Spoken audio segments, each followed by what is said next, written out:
오늘은 교인으로 산다는 것이라는 제목으로 말씀을 좀 나누겠습니다. 그렇다면 성도로 사는 것이 뭐냐는 거죠. 우리가 교회를 나오지 않습니까? 그렇죠? 이 교인이 되고 그리스도인이 되었는데, 그러면 성도가 되고 교인이 되고 그리스도인이 되어서 산다는 것은 과연 뭐를 의미하는 건가? 그거를 지금 오늘 본문에서 사도 바울이 이야기하는 겁니다. 첫 번째, 교인으로 산다는 것은 하나님과 우리가 함께 사는 것을 의미하는 겁니다. 그러니까 크리스천이 누구냐? 크리스천은 다른 것이 아니고 하나님과 함께 살아가는 사람들. 이게 한마디로 말하면 성도의 정의라는 겁니다. 그리스도인이 단순하게 교회 건물 안에 every Sunday에 나오는 사람이 그 사람도 교인이라고 할 수는 있겠지만, 영적인 의미에서 사도 바울이 말하는 교인, 성도, 그리스도인은 바로 하나님과 함께 살아가는 사람입니다.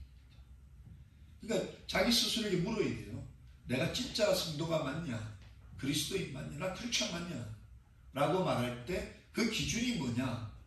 내가 하나님과 함께 살아가고 있느냐? 하나님이 내 안에 계셔서 내가 그 하나님과 함께 학교도 가고 가정생활도 하고 직장생활도 하고 이 건물의 교회에도 오기도 하고 우리의 커뮤니티 속으로 가는 것, 하나님과 함께 사는 것, 바로 그게 교인이 된다라는 것을 의미한다는 거죠. 본문 6절 말씀 보면 그가 또한 우리를 새 언약의 일꾼 되기에 만족하게 하셨으니 율법 조문으로 하지 아니하고 오직 영으로 함이니 율법 조문은 죽이는 것이요 영은 살리는 것이다. 사도 바울은 순간순간 성도가 뭐냐, 그리스도인이 뭐냐, 이 개념을 성도들에게 가르쳤습니다. 바로 우리가 성도가 되고 그리스도인이 된다는 것은 하나님께서 우리를 새 언약의 일꾼로 우리를 부르셨다는 것을 의미한다는 거죠. 새 언약의 일꾼. 여러분, 여기서 말하는 이 언약이라는 건 약속이거든요. 약속, 계약입니다. 계약. 그러니까 하나님께서 하나님을 알지 못하는 사람들을 당신의 자녀 삼아 주신다라는 그 말씀이 바로 약속이에요. 죄인된 우리와 사람과의 약속이라는 거죠. 그래서 하나님께서는 우리로 하여금 예수 그리스도를 통해서 예수 그리스도를 믿고 그분을 나의 구주, 내 삶의 주인으로 우리가 영접하기만 하면 바로 하나님의 자녀가 된다는 그 약속을 우리에게 주셨다는 겁니다. 그게 바로 새 언약의 일꾼이다, 이렇게 지금 사도 바울이 표현하고 있죠. 여러분, 오늘날 이 약속, 계약, 사람이 하는 계약은 언제든지 여러분 뒤집어질 수 있지 않습니까? 한국에 요즘에 보니까 이 아파트 계약 사기가 그렇게 많대요.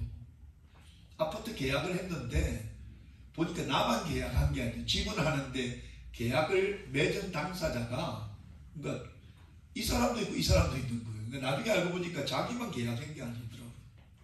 그래가지고 이게 어디 가서 하소연도 하지 못하고 돈 날리는 이런 경우들이 있더라는 거죠. 분명히 나는 계약을 했는데 그 계약이 가짜 계약인 거죠. 이런 경우들이 있다는 거죠. 그래서 사람 사이의 계약은 언제든지 뒤집어질 수 있는 거예요. 언제든지 깨질 수 있고 파기될 수 있더라는 거죠. 그런데 지금 사도 바울이 말하는 이 영적인 새 언약, 새 계약, 하나님과의 맺는 성도의 계약은 절대 끊어지거나 파기되지 않는다는 겁니다. 이게 우리 믿는 성도 그리스도인의 사실 믿음이거든요. 이 믿음을 하나님께서 우리에게 주셨고 우리가 그 믿음을 붙잡고 살아가는 거죠. 하나님과의 약속은 절대 끊어짐이 없다.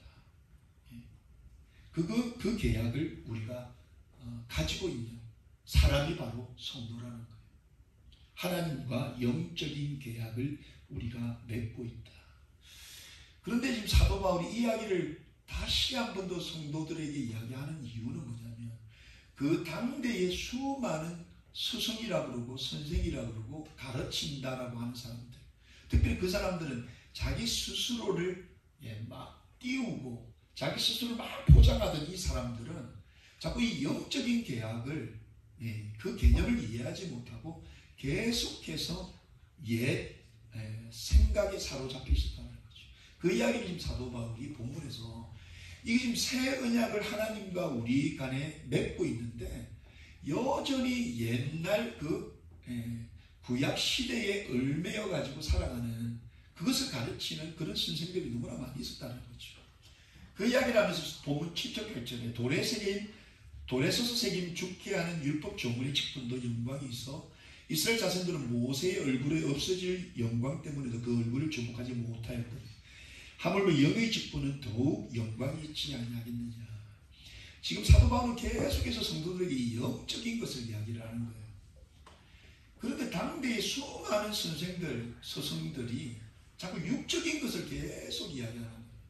그래서 세상이 바뀌었음에도 불구하고 예수 그리스도를 통해서 보혜사 성령을 주님 하나님께서 보내주셨음에도 불구하고 계속해서 옛날 언약 돌에 새긴 그 하나님의 약속을 붙들고 살아가려는 사람들이 너무나 많았다는 거예요. 이게 여러분 성도가 되고 교인이 된다는 굉장히 영적인 거거든요. 신비스러운 거거든요. 근데 계속해서 우리가 습관적으로 옛사람의 습관을 쫓아서 교회 생활을 자꾸 붙들려고 하는 경우들이 많이 있다는 거죠. 이 대표적인 게 뭐냐면 여러분 공로주의입니다. 공로주의. 이 공로주의가 뭐냐면 하나님과 우리 간의 영적인 계약을 맺었음에도 불구하고 계속 성도들에게 뭐를 자꾸 주장하고 강조하냐면 뭔가를 해야 된다라고 이야기를 하는 거예요.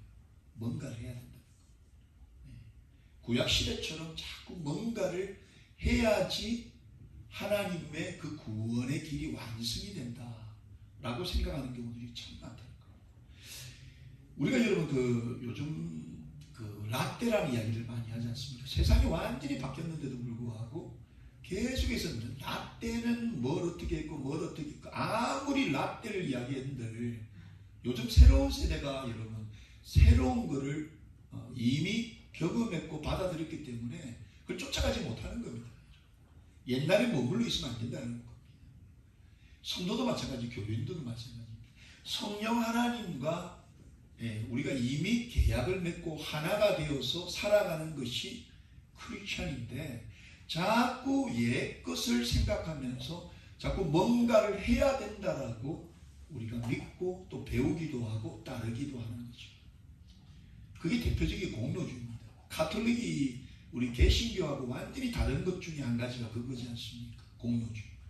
뭔가를 해서 선행을 쌓아야 구원에 이른다라고 가르치는 거죠. 근데 그게 가톨릭만 있는 것이 아니고 점점 우리 개신교들이 점점 더 가톨릭화 되어가는 거죠. 그래서 성도들이 자꾸 뭔가를 하려고 해야 되는 거예요. 하지 않으면 뭔가 찜찜한 거예요. 구원의 그 약속이 이루어지지 않을 것처럼. 그래서 사도 바울은 당대의 수많은 스승들이 선생이라고 자부하는 사람들이 성도들에게 자꾸 율법을 가르치고 율법을 해야 되는 율법에도 없는 300여 가지 이상 되는 지켜야 될 것들을 가르치면서 이걸 하지 않으면 좋은 교인, 좋은 그리스도인이 아닌 것처럼 가르치는 시대가 있었다는 겁니다. 근데 그것이 고스란히 2000년이 흐른 지금의 시대에도 여러분 수많은 스승들, 선생들, 교회가 성도라 하여금 자꾸 뭔가를 하게끔 얘기를 하는 거죠. 해야 된다.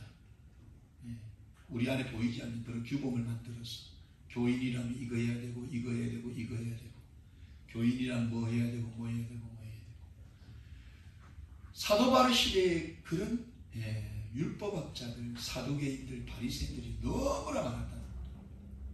심지어 그들은 여러분 주일날 일하시는 예수님을 보고도 손가락질하고 비난하고 예수님이 마치 잘못된 것처럼 그렇게 평가를 했다는 겁니다. 오늘날 이 유대교 우리 이스라엘에 보면 유대교인들이 엄청 많지 않습니까? 그분들이 대표적인 게 이제 뭐 하지 않아야 되고 해야 될 것, 이 두 가지로 나누는 겁니다. 그래서 그분들은 빌딩 엘리베이터를 타도 주일 안식일에는 버튼을 누르지 않지 않습니까? 남들이 눌러줘야 되는 거예요. 네, 그리고 딱 엘리베이터 그냥 서가 있는 거죠. 왜? 이걸 하면 노동이기 때문에 안 된다는 거예요. 그러니까 옛날 그 구섭에 사로잡혀 있는 거죠. 이미 새로운 언약을 하나님과 우리 성도 간에 맺었고, 하나님께서 그 언약을 이루시기 위해서 우리 가운데 성령 하나님을 주신 거예요. 그래서 그 성령 하나님과 날마다 우리가 동행하는 겁니다. 대표적으로 여러분 이 율법 옛 것에 사로잡힌 가르침 중에 또 뭐냐면 건물주의죠. 건물주의. 그러니까 건물을 세워놓고 거기에 하나님이 계신다라고 믿는 거죠.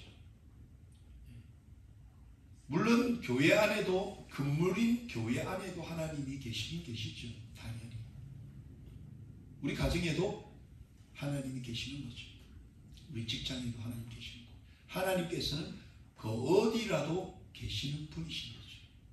왜? 하나님을 모신 내가 가는 곳이기 때문에 하나님이 우리와 함께 계시지 않습니까? 근데 이 율법주의자들, 율법에 사로잡힌, 그러니까 옛 구습에 사로잡히게 되면 계속해서 성도에게 어떤 걸 이야기하냐면 건물 중심으로, 건물이 마치 하나님이 계시고 건물에만 하나님이 계신 것처럼 우리가 가르칠 때가 너무나 많이 있다는 거죠. 그래서 하나님을 예배할 때는 꼭 교회라는 건물 속에 와야 될 것처럼 가르치기도 하고 이야기도 하는 거죠. 근데 실상은 그렇지 않습니다. 왜냐하면 성도라는 것, 교인이라는 것은 하나님과 함께 살아가는 사람이기 때문에 우리의 가정에서 우리가 하나님을 예배할 수 있는 것이고, 우리 직장에서도 여러분 하나님을 예배할 수 있는 거죠. 축구장에서도 가능한 것이고, 태권도장에서도 가능한 것이고, 어디를 가든 그곳에서 내가 하나님을 영화롭게 하고 예배하고 그 하나님이 나를 통해서 영광 받으시기를 바라는 그 마음으로 예배하면 그곳이 어디든 바로 교회가 되는 거죠.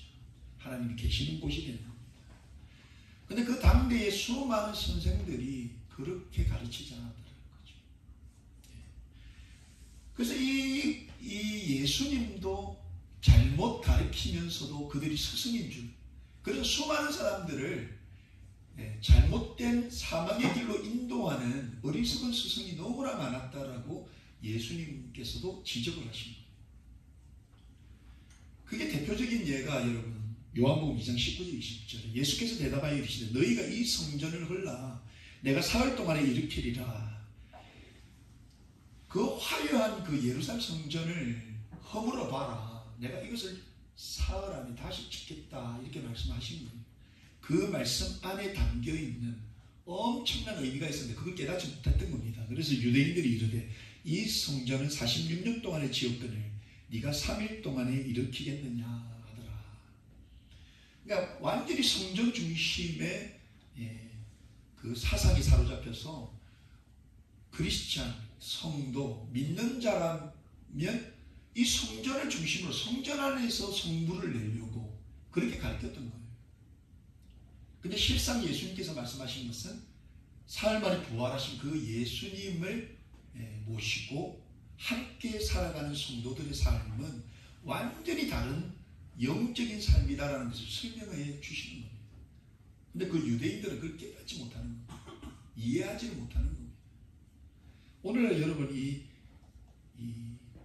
예수님을 영적으로 마음에 모시고 함께 걸어가는 그 성도들의 삶, 그 성도들의 삶은 여러분 빌딩 안에서뿐만 아니라 빌딩이 없는 교회 바깥에서의 삶이 오히려 더 예배가 되어야 되고 더 거룩한 예수님의 성전이 되어야 된다는 거죠. 그런데 오늘날 여러분 자꾸 우리가 이 썬데이 크리스천, 썬데이 그리스도인, 썬데이 교인을 강조하다 보면 여기 올 때는 거룩한 모습으로 우리가 나오는데 세상에 나갔을 때 여러분 성도다움을 잃어버리고 살 때가 참 많이 있다는 거죠. 그래서 우리가 기억을 해야 됩니다. 성도라는 것, 교인이라는 것, 그 일주일에 한 번 이곳에 여러분 나온 그 모습 물론 포함되는 것이지만 일주일 가운데 6일 동안 여러분 세상에서, 여러분 가정에서, 또 여러분의 학교에서 여러분이 어떻게 살아가는가, 이것이 성도됨의 가장 중요한 핵심이라는 거죠. 지금 사도 바울은 성도들에게 바로 성도로 사는 것, 교인으로 산다는 것은 하나님을 모시고 하나님과 함께 동행하는 삶인데, 결코 여러분 성전 건물 중심, 그것이 아니고 또 율법 중심이 아니고 하나님과 함께 한 걸음 한 걸음 세상에서 그를 예배하고 그를 섬기는 그런 그리스도인의 삶을 살아야 된다. 이걸 지금 강조하고 있는 겁니다.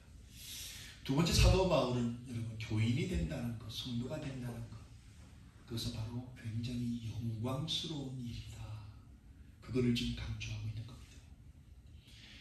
여러분 교회 다닌다는 것, 여러분 어떻습니까? 교인이 되고 그리스도인이 된다. 여러분이 참 영광스러운 어떤 직분이거든요. 일이거든요. 왜냐하면 이게 하나님과 우리가 함께 연결되어서 계약을 맺어서 살아간다는 것, 그 일이기 때문에 이게 상당히 영광스러운 일입니다. 여러분 계약을 우리가 살면서 전화기 한 대를 해도 우리가 계약을 맺지 않습니까? 리스 자동차 계약을 맺고 차를 사더라도 마찬가지고 다 계약을 하지 않습니까? 누구와 계약을 맺느냐, 이거 참 중요하죠. 비즈니스 하시는 분들은 어떤 다른 사람들과 계약을 맺을 때 되게 기뻐하고 감사하지 않습니까? 하나님과 우리가 계약을 맺어서 하나님이 내 삶의 중심으로 들어와서 하나님과 함께 어떤 일들을 계획하면서 나간다. 이 일들이 상당히 영광스러운 일이죠. 특별히 여러분 교회를 다니면서 내가 성도로서 그리스도인으로서 이 땅을 살아간다. 이런 영광스러운 마음이 있는 성도들과 이거에 확신이 없는 사람의 삶은 굉장히 다릅니다. 진짜 하나님을 믿고 하나님이 나의 파트너고 내가 하나님의 파트너다, 파트너십이 있다라고 이걸 확신하는 사람과 아직까지 잘 모르겠다, 정말 하나님이 계신 것을 잘 모르겠고 정말 하나님이 나와 함께 함께 하신다는 걸 잘 모르겠다라고 생각하는 삶과는 굉장히 다른 점이 있습니다. 근데 하나님을 우리가 깨닫게 되고 경험하게 되고 또 그 인격적인, 눈에 보이지 않지만 인격적인 그 하나님을 알고 나면 내가 하나님을 안다는 것이 이거 엄청난 거구나, 대단한 거구나, 정말 눈에도 보이지 않는 하나님을 내가 어떻게 인식하고 깨닫고, 근데 그분이 그 하나님이 내 삶의 굉장히 디테일한 부분까지 오셔서 내 삶을 간섭하시고 나와 관계하신다. 이걸 깨닫게 되면 굉장히 영광스러움이 있습니다. 특별히 여러분, 내가 부족하고 나약하고 연약하고 또 죄인인 것을 깨닫게 되면 이게 더 크게 느껴지는 겁니다. 예를 들어서 우리 자녀들이 여러분 가끔씩 부모를 좀 업신여기는 때가 있지 않습니까? 부모 말하면 잘 모르면서 이런 경우들이 있습니다.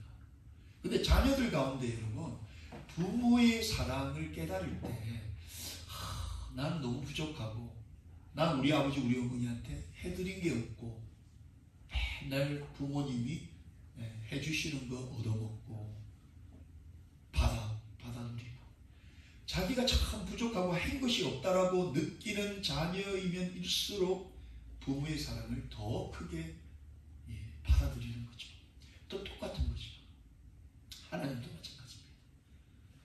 내가 아무것도 아닌데 하나님 나한테 찾아오셔서 나를 위로하시고 나를 격려하시고 또 나를 하나님의 그 놀라운 비전을 깨닫고 그것을 이 땅에서 풀 수 있도록 하나님 나와 함께 하신다는 걸 깨닫게 되면 이게 영광스럽다 이걸 느끼게 되는 거죠.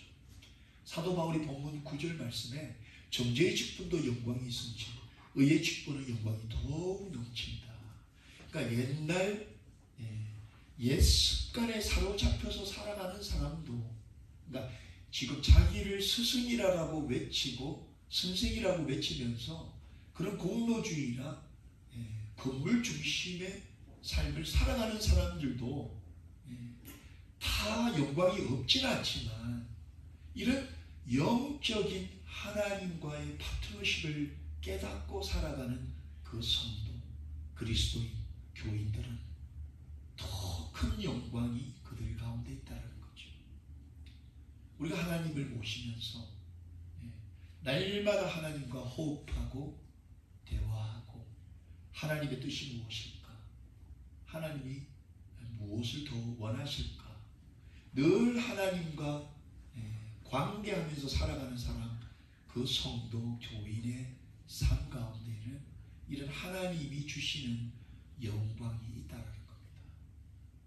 이 영광을 맛보면 여러분 우리의 삶이 좀 풀리지 않고 우리의 인생이 자꾸 꼬이고 내 계획대로 잘 안 되고 나 이렇게 해서 뭐가 되겠나 싶어도 하나님의 그 영광을 우리가 맛보고 깨닫고 경험하기만 하면 참고 버틸 수 있다는 거죠. 참고 버틸 수 있다. 한국에서는 요즘에 여러분 존버라 그래가지고 그냥 버틴다는 겁니다. 그냥 버틴다. 근데 성도는 그냥 버티는 게 아니고 여러분 하나님의 영광이 우리 가운데 머물기 때문에 우리가 버틸 수 있는 겁니다. 우리 자녀들은 잘 모르겠지만 여기 계신 우리 부모님들이 얼마나 이 미국에서 살아가면서 힘들고 어려운지 우리 다 알지 않습니까? 일주일에 하루 이렇게 나와서 예배하는 것도 사실 쉽지 않습니다, 여러분. 그런데 일주일 6일 동안을 가정에서 여러분 성도답게 성도다운 부모 되기가 쉽습니까, 여러분? 결코 쉽지 않죠. 좌절되고 실망스럽고 눈물 나고 외롭고 얼마나 어렵습니까? 미국에서 여기 돈 벌어보신 분들 계시죠? 미국에서 뭐 해가지고 돈 버는 게 여러분 쉽습니까? 안 쉽다고요. 이래가 내가 뭐가 되겠나. 이런 좌절이 우리 마음이 꺾일 때가 얼마나 많습니까? 특별히 건강적으로 여러분, 저도 지금 이 목소리가 이렇게 탁 막혀가지고 쉬어가지고 수요일서부터 마음이 그냥 이거 어떻게 하나 이거 어떻게 하나 이 마음이 있습니다. 근데 여러분 몸의 어느 한 군데 밸런스가 깨어져 버리고 여러분 몸이 여러분 마음먹은 대로 되지 않을 때 여러분 좌절감을 느끼지 않습니까? 우리 삶에 이런 성도로 하여금 성도든 아니든 좌절감 느끼게 만드는 현실이 얼마나 많은지 모릅니다. 그럼에도 불구하고 하나님의 영광을 경험하고 하나님과 함께 살아간다는 이 영광스러움, 이 영광을 맛보기만 하면 어렵고 힘든 과정 속에서도 여러분 감사가 나온다는 거죠. 기쁨이 나온다는 겁니다. 사막처럼 땅이 쩍쩍 갈라지는 우리의 마음밭 속에서도 하나님이 주시는 그 영광으로 인한 기쁨이 우리 가운데 나온다는 거죠. 그 영광을 사도 바울이 본문 10절 11절 영광되었던 것이 더 큰 영광으로 말미암아 이에 영광될 것이 없으나 없어질 것도 영광으로 말미암았은즉 길이 있을 것은 더욱 영광 가운데 있다. 그러니까 사도 바울은 이 영광, 이 하나님과 동행하는 영광을 경험했던 겁니다. 그러니까 이 사도 바울의 인생이 여러분 얼마나 힘들었는지, 죽을 고비를 얼마나 많이 넘겼습니까, 여러분? 인생 말미에는 감옥에 갇혀가지고 여러분 눈도 잘 안 보이니까 다른 사람의 손을 빌어서 하나님의 말씀을 기록할 정도로 추위와 배고픔과 헐벗음과 여러 가지 어려움을 그가 겪지 않았습니까? 그는 굳이 이 길을 안 걸어가도 될 만한 능력이 그에게 있었지 않습니까? 특별히 로마 시민권을 그가 가지고 있었기 때문에 어디를 가도 그 로마 시민권을 이용해서 잘 살 수 있는, 그리고 그가 당대의 이 석학이었지 않습니까? 얼마나 뛰어난 두뇌를 가지고 있었습니까? 그랬던 그였지만 그가 예수님을 박해했던 참 추악한 자신의 모습을 발견하면서 하나님이 그를 찾아오셔서 그와 함께 동행하는 그 영광을 그가 맛보고서부터는 그 인생이 아무리 어렵고 힘들어도 여러분 성도 되기를 포기하지 아니하고 그 영광스러운 그 하나님과 동행하고 함께 살아가는 성도의 그 영광스러움을 포기하지 않았다는 거죠. 이게 바로 여러분 오늘날 교인이라는 사람들, 성도라는 사람들, 그리스도인이라는 사람들이 가지고 누려야 되는 영광입니다. 이 영광은 여러분 세상적인 영광이 아닙니다. 많은 경우 오늘날 여러분 그리스도인들이 이 땅에서 화려하고 잘나고 높아지는 그 영광만을 자꾸 우리가 주입하고 쫓아가는 그런 경향이 있는 겁니다. 예수님께서는 그런 세상적인 영광을 멀리하라. 예수님 스스로도 그런 영광으로부터는 멀리 떠나셨어요. 특별히 오병 이어의 기적, 병 고치는 기적이 일어나고서부터는 수많은 사람들이 예수님으로 하여금 이 땅에서 왕을 세우려고 했다는 거죠. 여러분 우리가 생각해 보면 예수님이 왕 되어 가지고 수많은 사람들을 더 살리고 더 케어하면 더 좋았지 않겠나 이렇게 생각할 수 있으나 예수님께서는 100년 사는 이 100년 사람의 그 인생 가운데 잠깐 사라질 그 안개와 같은 영광을 가르치시려고 하는 것이 아니고 영원한 하나님의 그 나라, 그 하나님의 영광을 보여주시고 또 그 스스로 이 땅에서 살아가셨던 거죠. 근데 우리가 하나님 우리와 함께 한다라는 나와 함께하는 그 하나님의 영광보다 세상의 그 영광을 쫓아가는 교인이 되고 성도가 되면 우리 생각처럼 인생이 안 풀리면 여러분 기쁨이 나오지 않는 겁니다. 감사가 나오지 않습니다. 자족하는 것이 나오지 않는다는 거죠. 성도라면 하늘 보좌를 부리시고 천하고 천한 이 땅에 죄인된 나를 위해서 오셨던 그 예수님과 함께한다라는 그 영광 때문에 우리가 오늘도 우리의 상황과는 전혀 관계없이 내 인생의 형편과는 전혀 관계없이 기쁨을 선언하고 감사를 선포하고 그 하나님의 영광 때문에 감사하면서 살아갈 수 있다는 거죠. 바로 이것이 성도의 부르심이라는 거죠. 여러분 이 그리스도인이라는 그 원어는 call out이지 않습니까? 부르셨다라는 이야기거든요. 그 뭘 위해 부르셨느냐? 데살로니가전서 우리 2장 12절을 보면 이는 너희를 부르사 자기 나라, 하나님의 나라, the kingdom of God, 하나님의 나라와 영광에 이르게 하시기 위해서. 그러니까 하나님은 우리를 부르신 그 이유가 이 땅에서 잘 먹고 잘 살고 잘 되고 잠깐 왔다 사라지는 그런 영광에 우리를 빠지게끔 주게끔 하시는 것이 아니라 바로 하나님의 그 영원한 나라를 우리에게 주기 위해서, 그리고 영광이신 그 하나님이 우리와 함께 살아가게끔 하시기 위해서 우리를 그리스도인으로, 성도로, 교인으로 부르셨다는 겁니다. 여러분 이 영광을 여러분 경험하시기를 정말 예수님의 이름으로 축원합니다. 말씀을 정리합니다. 여러분 오늘날 교회가 너무 많기 때문에 교인들이 너무 많지 않습니까? 우리 한국에도 교인이 너무 많죠. 근데 이제 교인이 된다는 것, 성도가 된다라는 것, 그리스도인이 된다라는 것을 우리가 정확하게 깨닫지 못하면 2000년 전에 예수님 시대, 사도 바울의 시대, 그리고 오늘날 시대에 성도가 된다는 이 개념을 잘못 생각하면 우리도 여전히 건물 중심, 공로주의 중심, 뭔가를 자꾸 쌓아야 되고 해야 되고, 마치 내가 열심히 안 하면 하나님과의 계약이 언제라도 파기될 것처럼 잘못된 사상 개념에 우리가 빠질 수도 있다는 겁니다. 하나님과의 계약, 관계는 하나님을 우리가 인격적으로 영접하고 그 하나님을 우리의 삶의 주인으로 모시는 순간부터 끊어질 수 없다는 겁니다. 사단마귀가 아무리 그 사람을 끊어버리려고 하더라도 그 계약은 파기되지 않는다.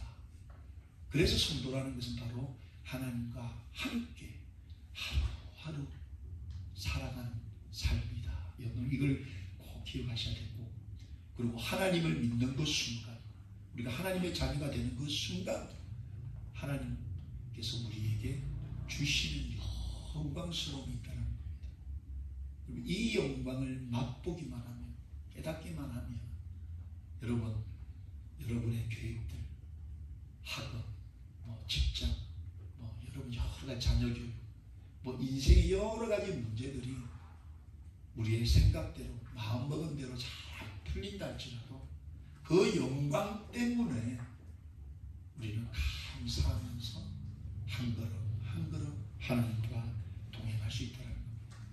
여러분 이 영광스러운 교회 성도 여러분 되시기를 정말 예수님의 이름으로 축원합니다. 기도하겠습니다.